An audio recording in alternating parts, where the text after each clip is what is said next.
Good evening students. अब हम लोग चैप्टर 4 रिप्रोडक्टिव हेल्थ जनन स्वास्थ्य का पार्ट 2 वीडियो पढ़ रहे हैं, जो अंतिम वीडियो भी है। 2 ही पार्ट में यह चैप्टर फिनिश हो जाएगा। हमारा टॉपिक आज का है इनफर्टिलिटी, बंध्यता या बांझपन। जैसा कि देहात में तमाम ताने बोली दिए जाते हैं, जो अनपढ़ लोग हैं, अनपढ़ किस्म के लोग हैं, वो अपने बहुओं को ताना बोली देते हैं कि वो माँ नहीं बन सकती। ठीक है, तो इसके लिए जिम्मेदार केवल स्त्री नहीं, पुरुष भी होता है, क्योंकि इनफर्टिलिटी, बंध्यता दोनों में हो सकता है। ठीक है, आज हम इसकी जानकारी रखेंगे। पहले तो हम ये जानेंगे कि इनफर्टिलिटी होता क्या है। ठीक है, इनफर्टिलिटी क्या होता है पहले तो हम ये जानेंगे।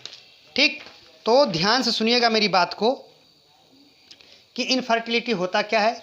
आप देख रहे होंगे कि यहाँ पर साफ साफ लिखा है, उन्मुक्त या असुरक्षित सहवास के बाद भी बच्चा पैदा करने में असमर्थ रहना।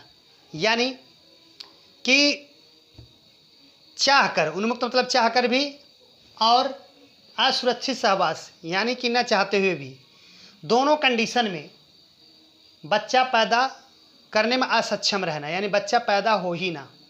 ठीक है, तो यही क्या कहलाता है? इनफर्टिलिटी, बंध्यता कहलाता है। इसके लिए जिम्मेदार कौन है? तो मेल और फीमेल दोनों हो सकते हैं।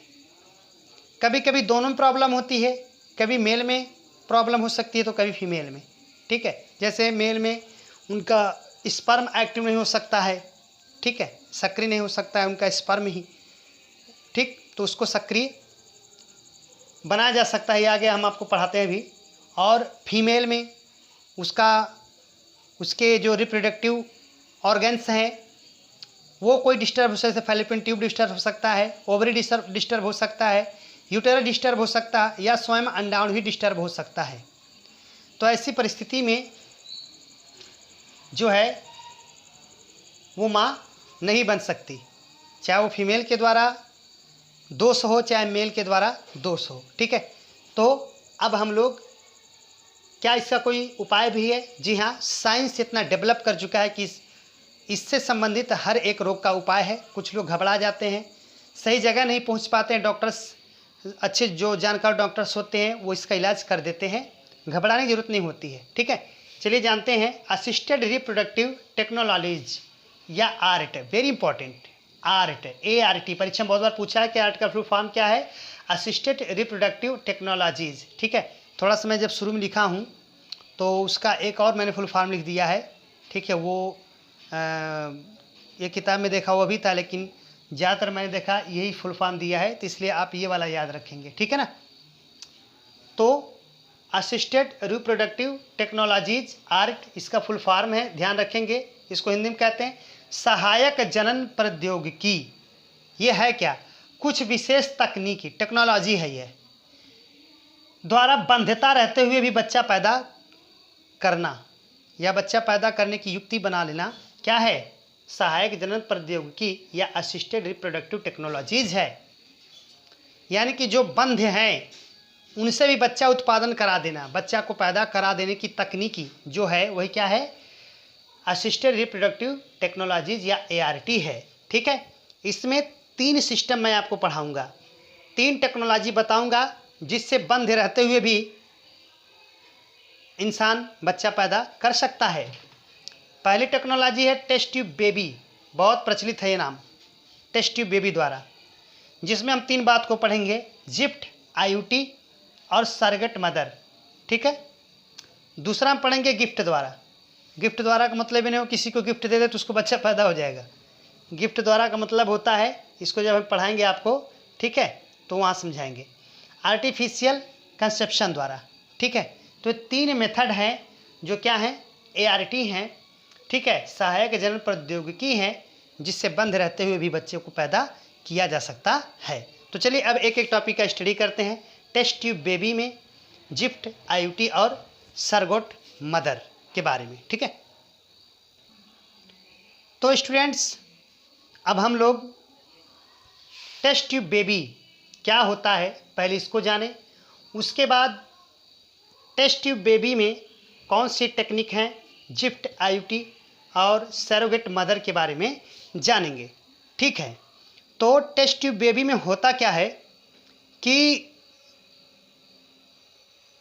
इसे हम आईवीएफ टेक्नोलॉजी भी कहते हैं, आईवीएफ भी कहते हैं, इन विट्रो फर्टिलाइजेशन।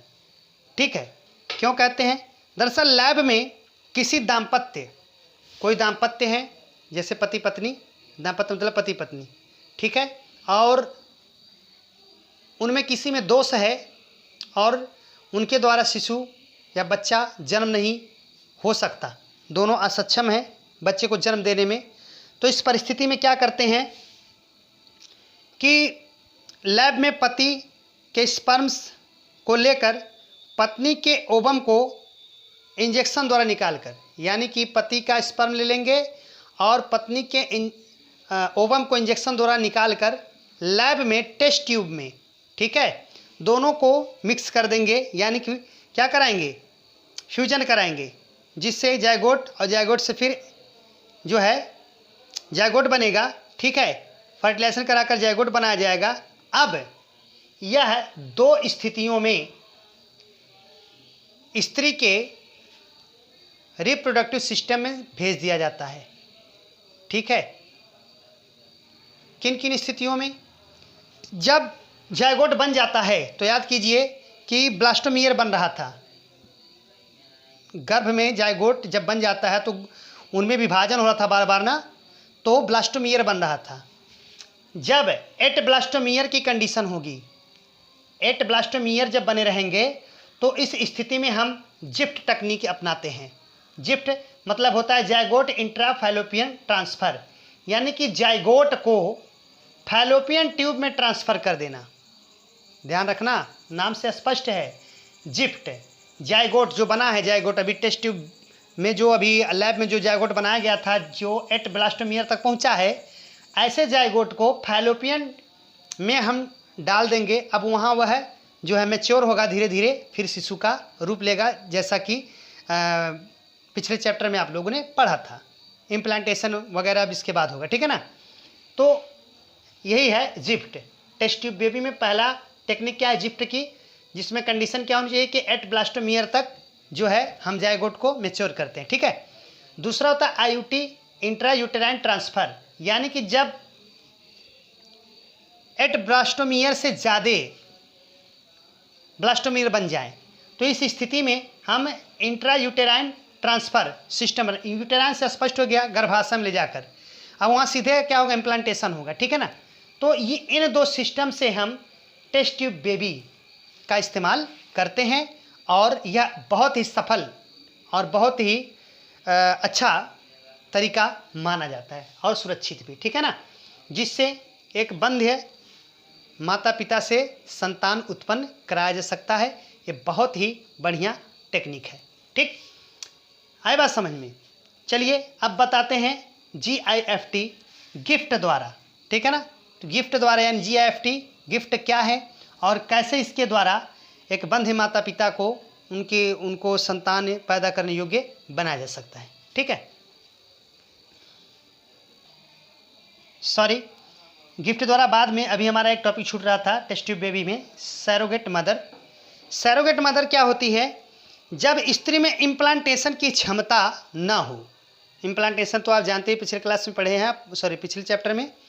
तो जब किसी स्त्री में इम्प्लांटेशन की क्षमता ना हो, तब उस स्त्री का तथा उसके पति के गैमिट्स को लेकर लैब में एम्ब्रायो बनाकर किसी अन्य स्त्री के गर्भाशय में, यूटेरस में जो है इस जायगोट को, इस एम्ब्रायो को ट्रांसफ़र किया जाता है। तो जिस स्त्री में ये ट्रांसफ़र किया जाता है, ऐसी स्त्री को हम कहते हैं सैरोगेट मदर। ठीक है, नोट हम लिख दिए हैं, आप लोगों के लिए सेंड कर देंगे, आप उसे राइट भी कर सकते हैं और बढ़िया से पढ़िए, बहुत ईजी तरीके से मैं बता रहा हूँ। ठीक है, अब चलते हैं गिफ्ट द्वारा। ठीक है, किसके द्वारा? गिफ्ट द्वारा। तो स्टूडेंट्स अब हम लोग GIFT गिफ्ट द्वारा जो है पढ़ेंगे कि कैसे बंध्यता को दूर किया जा सकता है। तो टेस्ट ट्यूब में हमने जिफ्ट, आईयूटी और सैरोगेट मदर के बारे में जाना। अब सेकंड हमारा है गिफ्ट द्वारा। गिफ्ट का मतलब ही होता है, उसमें देखिए जेड था तो उसमें जायगोट था, इसमें गैमिट रहेगा, टोटल जो है फुल फॉर्म वही रहेगा। इसमें था जायगोट इंट्रा फैलोपियन ट्रांसफ़र, ठीक है। उसमें क्या था, जायगोट इंट्रा फैलोपियन ट्रांसफ़र, इसमें क्या रहेगा, गैमिट इंट्रा फैलोपियन ट्रांसफ़र, ठीक है ना। आए बात समझ में। तो इसमें क्या करेंगे, गैमिट इंट्रा फैलोपियन ट्रांसफ़र में मतलब तो आप समझ गए होंगे कि उसमें जायगोट ट्रांसफ़र किया जा रहा था, ठीक है, उसमें जायगोट ट्रांसफ़र किया जा रहा था। इसमें क्या ट्रांसफ़र किया जाएगा, gamete, GAMETE, gamete intra fallopian transfer से पता चल रहा है कि अब उसी फैलोपियन में गैमिट ट्रांसफ़र किया जाएगा। दरअसल ये उन स्त्रियों में होता है जिन स्त्रियों में ओवरी ओवम तो बना देता है, बट इंपॉर्टेंट चीज़ यहाँ पर ये फिम्बरी, जो ऐसे ऐसे आप देख रहे हैं, ऐसे ऐसे ये फिम्बरी जो आपको कई बार बताया गया, ठीक है। फिम्बरी ओवरी के द्वारा बनाए गए ओवम को जब कैच करने में अनेबल होता है, यानी कि अगर यहाँ ओवम बन गया लेकिन यह पकड़ नहीं पाता है, जब वो पकड़ लेता तभी तो यहाँ ले जाता फैलोपियन ट्यूब में, लेकिन जब पकड़ नहीं पाता है तब हम लगाते हैं गिफ्ट का टेक्नोलॉजी, ठीक है। क्या करते हैं कि इंजेक्शन द्वारा वो यहाँ बने हुए ओवम को खींच लिया जाता है और बड़े ही इजली जो है फैलोपियन ट्यूब में यहाँ पर डाल दिया जाता है, जहाँ फर्टिलाइजेशन क्रिया होती है, ठीक है, यहाँ डाल दिया जाता है। तो हम लिए क्या, अब की बार जायगोट नहीं लिए हैं, ठीक है, अब की बार गैमिट लिए हैं, ठीक है ना। वो भी कौन सा गैमिट, ओवम लेकर फैलोपियन ट्यूब में क्या कर दिया, ट्रांसफ़र कर दिया। अब बड़े ही आसानी से इधर से स्पर्म आएगा और यह फर्टिलाइजेशन कर देगा, ठीक है। तो यह गिफ्ट द्वारा उन स्त्रियों में जिनमें फिम्बरी अनेबल होता है ओवम को कैच करने के लिए, ठीक है। अब हमारा शुरू होगा आर्टिफिशियल कंसेप्शन, ठीक है, कृत्रिम गर्भाधान, ठीक है। कृत्रिम गर्भाधान में बहुत इंपॉर्टेंट है, ठीक। चलिए जानते हैं कृत्रिम गर्भाधान। तो स्टूडेंट्स अब हम जानेंगे आर्टिफिशियल कंसेप्शन या कृत्रिम गर्भाधान, तीसरा वाला आर्टिफिशियल कॉन्सेप्शन या कृत्रिम गर्भाधान क्या है। दरअसल जिन पुरुषों में स्पर्म की संख्या बहुत कम होती है, ठीक है, फर्टिलाइजेशन होने के लिए ज़्यादा स्पर्म चाहिए ताकि कुछ उसमें अगर थोड़े बहुत इनएक्टिव हैं तो जो एक्टिव हो वो तेज़ी से ओवम के पास पहुंच के उसे फर्टिलाइज कर सके, ठीक है। लेकिन होता क्या है कि कुछ पुरुषों में कम स्पर्म्स होने के वजह से जो है वह इनएक्टिव रह जाते हैं और ओवम तक नहीं पहुंच पाते, फर्टिलाइजेशन नहीं हो पाता। तो ऐसी स्थिति में क्या किया जाता है, पुरुष का जो स्पर्म होता है उसे उसके बॉडी से निकाल कर लैब में उसे सांद्रित किया जाता है। क्या किया जाता है, सांद्रित किया जाता है, गाढ़ा किया जाता है। जब वो सांद्रित हो जाता है, गाढ़ा हो जाता है, तो इस गाढ़े से इस सीमन को, वीर्य को, ठीक है, उसके स्पर्म जो होते हैं वो सीमन होते हैं। यहाँ पर थोड़ा सा हम कुछ गलत बोल गए, स्पर्म नहीं, हम सीमन ही लेते हैं और सीमन को लैब में लेकर उसको सांद्रित करते हैं, ठीक है ना। सीमन को लेकर उसको सांद्रित करते हैं, ठीक है, गाढ़ा करते हैं और गाढ़ा करके जो है फिर स्त्री के वैजिना से होते हुए उसके यूटेरस में, यूटेरस से तो स्वाभाविक प्रक्रिया है, फैलोपियन ट्यूब में पहुंचेगा और वहाँ फर्टिलाइजेशन हो जाएगा और इस प्रकार से जो है वह स्त्री फिर माँ बन जाती है, ठीक है। तो इस प्रकार से हमने बंध्यता को दूर करने का आप लोगों को तमाम टेक्नोलॉजी बताया, ठीक है। इसके प्रति सचेत रहें, जागरूक रहें। आइए अब नेक्स्ट टॉपिक पर चलते हैं, ठीक है स्टूडेंट्स। अब हमारा टॉपिक है एमनियोसिंथेसिस, उल्व वेधन। ये क्या है उल्व वेधन, ये बहुत ही इम्पोर्टेंट टॉपिक है, ठीक है, जिसको लेकर आजकल बहुत चर्चा भी होती रहती है। यह ऐसा प्रोसेस है जिसमें गर्भ में पल रहे शिशु की आनुवांशिक स्थिति या विकृति तथा लिंग की जांच की जाती है। ठीक है, यही क्या है, उल्बेधन या एम्नियोसिंटेसिस है। फिर से सुनिए, गर्भ में पल रहे शिशु की आनुवांशिक स्थिति या विकृति का मतलब यह हुआ कि यह बहुत अच्छी बात है कि जो गर्भ में बच्चा पल रहा है उसमें क्या किया जाता है कि जैसे मान यहाँ पर मैंने बताया है, ये बच्चा है, एम्ब्रायो है, और इसके चारों तरफ एक फ्लूइड रहता है, लिक्विड रहता है, द्रव रहता है, जिसे हम एमनियोटिक फ्लूइड कहते हैं। Very important, amniotic fluid.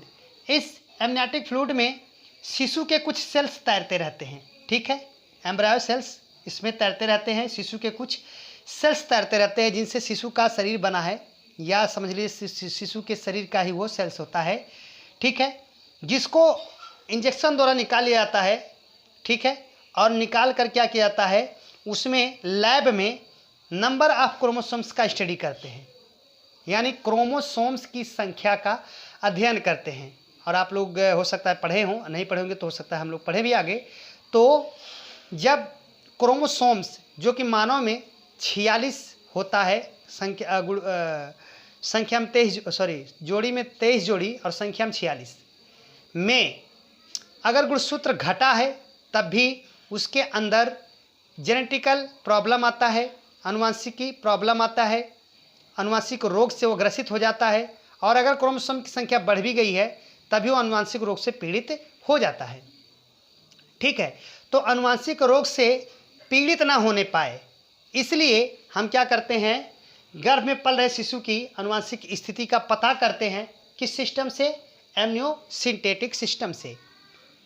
ठीक है, कैसे, एमनियोटिक फ्लूइड को लेकर उसका लैब में क्या करते हैं, उसमें क्रोमोसोम्स की प्रेजेंटिंग, यानी कितनी क्रोमोसोम्स हैं, घटे तो नहीं है, बढ़े तो नहीं, घट भी गया तब भी प्रॉब्लम, बढ़ गया तब भी प्रॉब्लम।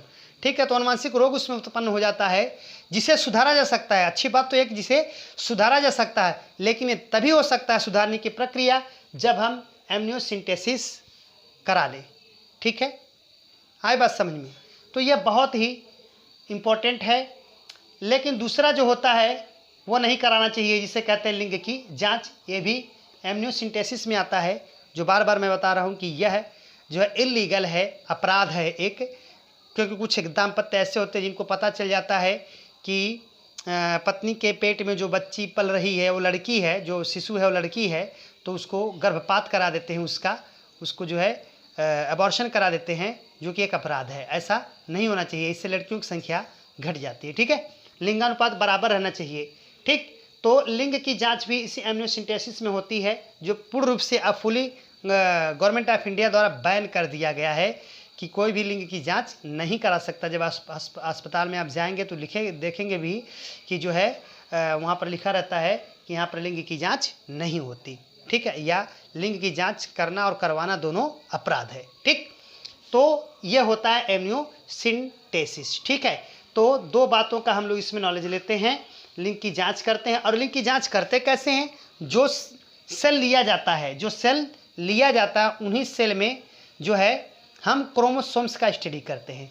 क्रोमोसोम्स के स्टडी में आप लोगों को पता होगा कि जो 23 जोड़ी गुणसूत्र होते हैं, 23 जोड़ी क्रोमोसोम्स होते हैं गुणसूत्र, उन 23 जोड़ी में जो 23वां जोड़ी होता है, 23वां जोड़ी अगर लैब में देखा गया कि वह XX है तो इससे पता चल जाता है कि वो क्या है, मादा है यानी लड़की है।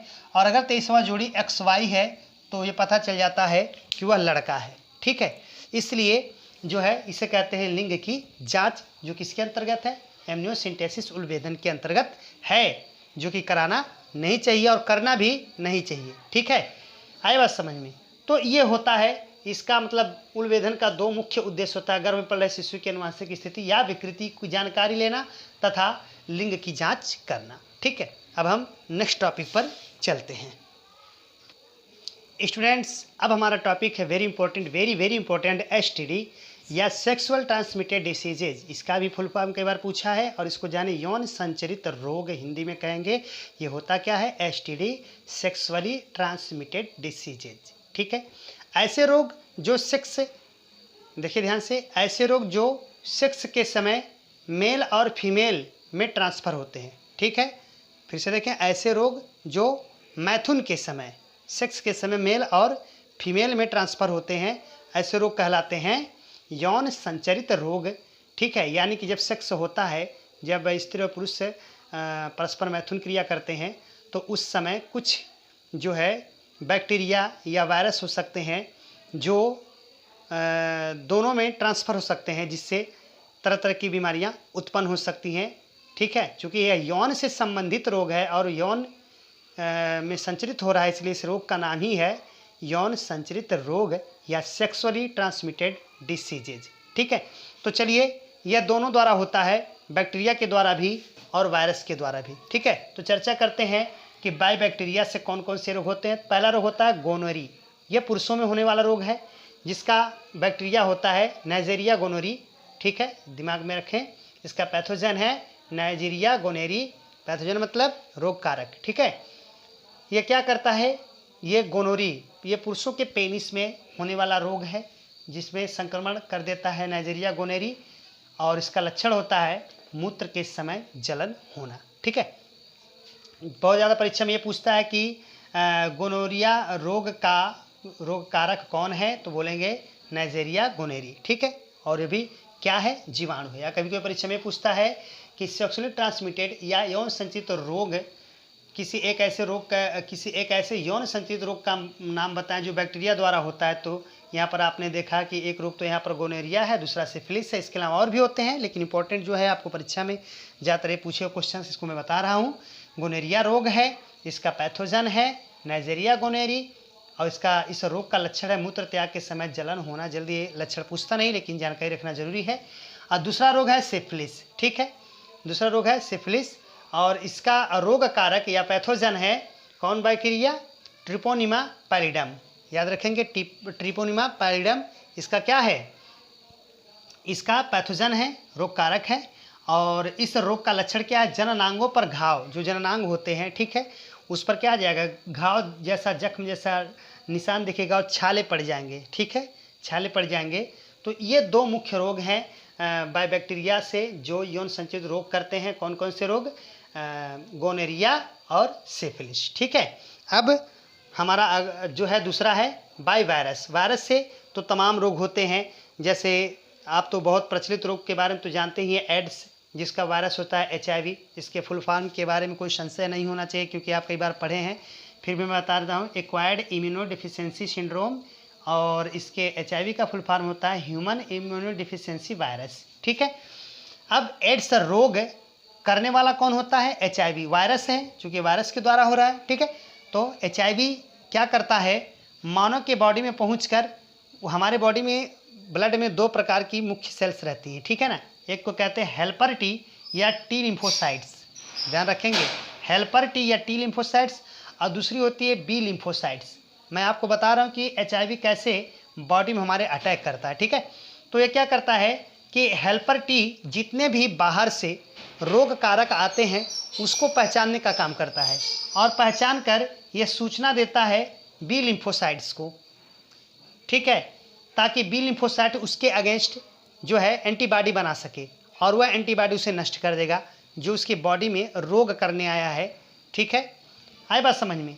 तो बी लिम्फोसाइट्स को टी लिम्फोसाइट्स सूचना देता है, इसलिए इसको हेल्पर टी भी कहते हैं, टी लिम्फोसाइट्स। ठीक है, HIV इस बात को जानता है कि हेल्पर टी या टी लिम्फोसाइट्स यह काम करता है, इसको जाकर बता देता है, इसलिए HIV क्या करता है, पहले इसे ही नष्ट कर देता है। बहुत ही घातक होता है HIV, जाकर इसे ही नष्ट कर देता है, जिससे HIV के आने की सूचना बी लिम्फोसाइट्स को हो ही नहीं पाती, और ये वैसे ही पड़ा रह जाता है। अब ऐसी स्थिति में जो है टी लिम्फोसाइट्स सारे रोग कारकों से रक्षा करते हैं। ठीक है, इसको सूचना देते रहते हैं। अब एंटीबॉडी बनेगा ही नहीं तो रोग कारक नष्ट होंगे ही नहीं, और जब रोग कारक नष्ट नहीं होंगे तो ऐसी स्थिति में व्यक्ति तमाम रोगों का शिकारी हो जाता है। इसी स्थिति को हम एड्स कहते हैं। ठीक है, इसमें होता क्या है कि व्यक्ति की प्रतिरक्षा तंत्र ही नष्ट हो जाती है। बहुत इंपॉर्टेंट है, HIV क्या करता है, व्यक्ति के प्रतिरक्षा तंत्र को नष्ट कर देता है, और जैसे ही प्रतिरक्षा तंत्र मतलब रोगों से लड़ने की क्षमता ही खत्म हो गई। ठीक है, तो जिसके कारण तमाम रोगों से व्यक्ति ग्रसित होने लगता है, यही स्थिति एड्स है। ठीक है, आए बात समझ में। और अगर एड्स के लक्षण जानकारी लेनी है तो यहाँ से देखिए, कंटिन्यू फीवर, लगातार बुखार रहेगा, पेन इन मसल्स, शरीर के पेशियों में, मांसपेशियों में दर्द होता रहेगा, स्टमक पेन, पेट में दर्द होगा, रात को पसीने छूटना, ठीक है, और धीरे धीरे जननांगों पर मस्से जैसी स्थिति का आ जाना, ठीक है, और चेहरे पर गाल और आँख का अंदर होने लगना, टीबी के तमाम जो लक्षण होते हैं सब दिखने लगेंगे, क्योंकि तमाम बैक्टीरियाज और वायरस मौका पा गए अब जो है क्या नाम है शरीर पर हमला करने का, इसलिए तमाम रोग के लक्षण दिखने लगते हैं। और अंत में समय रहते यदि HIV का जो टेस्ट होता है एलिसा परीक्षण, अभी हम आपको बताते हैं कि HIV का एलिसा परीक्षण क्या होता है। ठीक है, अगर टेस्ट न कराया जाए और सही समय रहते हुए मेडिसिन न लिया जाए तो व्यक्ति का मरना तो तय है। हालांकि अभी तक कुछ कहा नहीं जा सकता इसकी मेडिसिन के बारे में, बशर्ते इसके टीके के बारे में, इसके मेडिसिन के बारे में, बशर्ते है कि जहाँ तक एड्स हो गया है, ठीक है, उसके आगे उसे प्रिवेंट किया जा सकता, रोका जा सकता है। ठीक है, तो चलिए बताते हैं कि कैसे जो है कौन सी जांच होती है एड्स में। बहुत बार परीक्षा में भी पूछा हुआ प्रश्न है। तो HIV टेस्ट के लिए एलिसा टेस्ट होता है, 2 टेस्ट होता है, एक होता है एलिसा,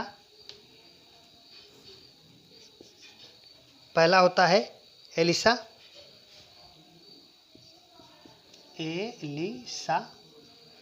जिसका फुल फॉर्म बहुत बार परीक्षा में पूछा हुआ है, एंजाइम, ठीक है, enzyme linked immuno, enzyme linked immuno assay, ठीक है, enzyme linked immuno sorbent assay, sorry sorbent assay, sorbent assay, ठीक है। ये इसका ज़्यादातर फुल फॉर्म परीक्षा में पूछता है। इसमें क्या होता है, यह एड्स अगर यह टेस्ट कराते हैं, यदि व्यक्ति संक्रमित है HIV से, तो ये बता देता है यह टेस्ट कि वह संक्रमित है HIV से, ठीक है। और दूसरा टेस्ट होता है वेस्टर्न, ठीक है, दूसरा टेस्ट होता है इसका वेस्टर्न ब्लड टेस्ट, जिसे हम WBT कह सकते हैं,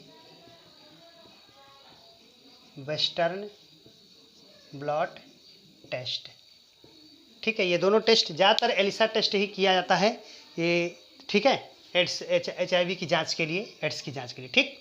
चलिए अब हमारा अगला टॉपिक है जो है वायरस में। तो अभी हम सिर्फ एड्स के बारे में, सिर्फ एक रोग के बारे में बताए, अब और भी रोग वायरस से जो और भी यौन संचारित रोग हैं या सेक्सुअली ट्रांसमिटेड डिसीजेज हैं उनको और बताते हैं, ठीक है। तो स्टूडेंट्स अब चैप्टर की समाप्ति की ओर हम लोग चल रहे हैं। तो चलिए अभी तक हम लोग HIV और एड्स के बारे में जाने, जो सेक्सुअली ट्रांसमिटेड डिसीज़ एक बहुत ही खतरनाक बीमारी होती है। अब सेकेंड हमारा हेपेटाइटिस बी, फिर तीसरा जो है जेनिटल हर्पीज एक रोग होता है, फिर चौथा होता है जेनिटल वार्ट, ठीक है।